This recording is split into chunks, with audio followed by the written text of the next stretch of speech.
We often assume that anything labeled healthy must be good for us, especially as we get older. Many of us try to eat clean and nutritious meals to stay strong and keep our legs moving well. But here's something that doesn't get enough attention. Some foods that seem healthy may actually be quietly weakening our legs over time. It's not because they're toxic. The problem lies in how we're using them at the wrong time, in the wrong amount, or as a substitute for something our bodies truly need. And if we stick to those habits every day, then no matter how healthy our diet looks, our legs can still grow weak, shaky, or unstable without us understanding why. So which 3 common foods should older adults be especially careful with? Today, we'll take a close look at each one, unpack how it affects our muscles, and offer simple alternatives you can try right at home. If you find this topic helpful, please give the video a thumbs up, share it with your loved ones, and subscribe to the channel so you don't miss future health content designed specifically for older adults. 1. Packaged granola with added sugar. Granola has become a go-to breakfast for many of us who want a healthier start to the day. It's easy to find pre-packaged granola in grocery stores with claims like high in fiber, heart healthy, or fuel for your morning.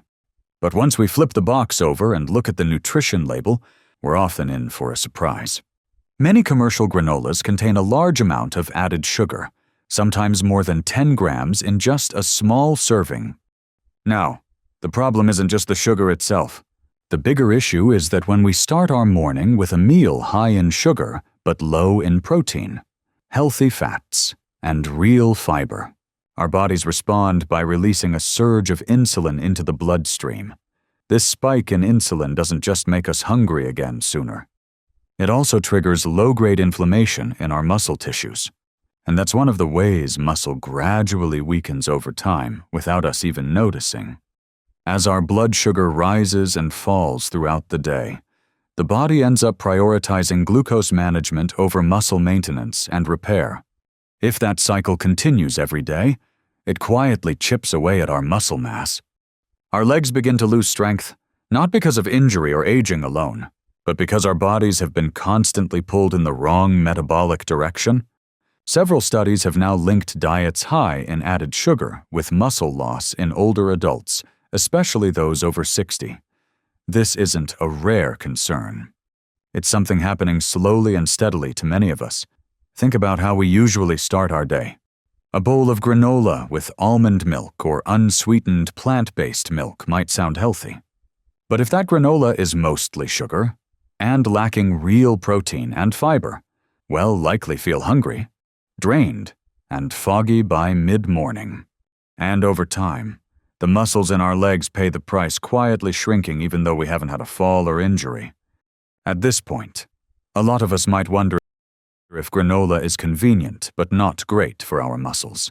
What should we switch to instead? Thankfully, the solution doesn't have to be complicated. It's all about choosing the right kind and combining it wisely. We can start by picking low-sugar or homemade granola. Look for versions that don't include corn syrup, chocolate chips, or dried fruit blends. Even better, make your own at home so you can control the ingredients, and don't eat it on its own. Pair it with high-quality protein like plain Greek yogurt, a boiled egg, or a small handful of walnuts or almonds. One muscle-friendly breakfast idea could be a small jar of plain Greek yogurt mixed with rolled oats, choya seeds, a few berries, and a spoonful of homemade granola. It's naturally sweet, high in protein and fiber, and helps keep insulin stable. Most importantly, it gives your muscles the steady nourishment they need to stay strong day after day. 2. Nut milk, without protein. As we get older, many of us start to move away from cow's milk. It might be because of bloating, trouble digesting, or concerns about lactose intolerance. And that's when nut milks like almond milk, oat milk, or rice milk often step in as the healthier-sounding alternative. They're light, easy on the stomach, and feel like a gentle choice. But there's something important we tend to overlook. Most of these plant-based milks have little to no protein. Unlike cow's milk or traditional soy milk, Most nut milks sold in the U.S. today contain less than 1 gram of protein per cup. That's a problem. Because to maintain muscle mass and support recovery, adults generally need somewhere between 1 and 2 grams of protein per kilogram of body weight each day. Our muscles can't stay strong if we're not giving them the raw material they need, and protein is the foundation of that process. There's something else to be aware of, too. Many store-bought nut milks come with added flavors, sweeteners, or stabilizers, but they don't offer any nutrients that actually support muscle health. A glass of oat milk might make us feel full at first, but all it really delivers is a quick burst of carbs. That kind of fast sugar spike and crash can leave us feeling sluggish not long after. And for older adults, these energy imbalances don't just affect how we feel. They can take a toll on both muscle strength and the nervous system. Studies on nutrition and aging have shown that spreading protein intake evenly throughout the day, especially starting in the morning, plays a key role in slowing muscle loss and supporting mobility.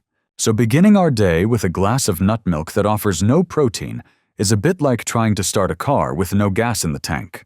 The engine might run, but it won't get very far. And over time, that lack of fuel makes it harder for our muscles to recover, maintain, or grow. So what's a better alternative to low-protein nut milk for those of us who can't tolerate lactose? Unsweetened soy milk is a great option worth considering. 1 cup of plain soy milk provides around 7 to 9 grams of protein, nearly as much as cow's milk. A well-balanced breakfast might include a boiled egg, a slice of whole grain toast, a cup of soy milk, and a few slices of fruit. That kind of meal offers the nutrients we need, without feeling too heavy. And if we enjoy the taste of nut milk, we can always make our own using higher protein ingredients. For example, blending cashews with oats. Just make sure to pair it with another protein source so we're not falling short. 3. Bottled fruit juice. Bottled fruit juice is everywhere from grocery store shelves to convenience stores. The labels often look inviting, promising 100% juice, natural, no added sugar, and decorated with images of fresh oranges, pomegranates, or blueberries. It sounds appealing, and many of us, especially as we get older, choose these juices over soda, hoping they're a healthier alternative. But the truth is more complicated than it seems. The issue isn't with fruit itself. It's with how these juices are processed and preserved. During manufacturing, most of the natural fiber found in whole fruit is stripped away. Then, to enhance the flavor and extend shelf life, manufacturers often add flavor enhancers, preservatives, and sometimes high-fructose corn syrup or juice concentrate, both of which are potent sources of sugar that can cause blood sugar to spike quickly. When we drink a glass of bottled juice, we're often taking in far more sugar than if we had eaten the whole fruit. And what's more concerning is that this sugar comes without any fiber, so there's nothing to slow down how quickly it's absorbed. As a result, our insulin has to work overtime to manage the sugar rush, and over time, that stress can reduce how efficiently our muscles use energy. A scientific review published in Frontiers in Nutrition in 2022 pointed out that drinking sugar-rich bottled juices, even those labeled no added sugar but made from concentrated fruit, has been linked to insulin resistance and lower muscle quality in older adults. The risk is even higher for those already dealing with diabetes or metabolic syndrome. In other words, even though it may not taste as sweet as soda, bottled juice can still silently contribute to muscle loss. On top of that, swapping fresh fruit for juice at breakfast also means we miss out on fiber, fat-soluble vitamins, and key micronutrients that help support strong muscles. Just picture this common morning routine. We grab a bottle of store-bought juice and head out to the garden or the market. At first, we feel light and energized, but soon after, we notice our arms and legs feel weak, maybe a little shaky, or we start feeling hungry again sooner than expected. That's because the quick sugar from the juice boosts our energy for a short while. then crashes and without any protein or healthy fat to balance it out. Our muscles are left without proper fuel. So instead of bottled juices, a much better option is to eat whole fruits, especially fiber-rich ones like apples, oranges, berries, or pears. And if we're looking for something quick and drinkable, we can blend whole fruits into a smoothie, add flax seeds or chia seeds to boost fiber, and mix in a little unsweetened nut milk or plain yogurt for protein and gut-friendly bacteria. Now, let's take a moment to recap the 3 healthy foods that might actually be weakening our legs after 60. First, packaged granola is often loaded with hidden sugars and processed fats. Second, nut milk with little or no protein is gentle on the stomach, but not enough to fuel our muscles. And finally, bottled juice is easy to drink, but spikes blood sugar and drains our energy control over time. The big takeaway is this: just because something is labeled healthy doesn't mean it truly supports our health as we age. What our muscles need isn't trendy food. They need protein, real nutrients, and as little hidden sugar as possible. If you found this video helpful, we'd be so grateful if you gave it a thumbs up, shared it with loved ones, and subscribe to our channel so you don't miss our upcoming content on senior health. And before you go, let us know in the comments, do you use any of these 3 foods in your daily routine? We'd love to hear about your experience.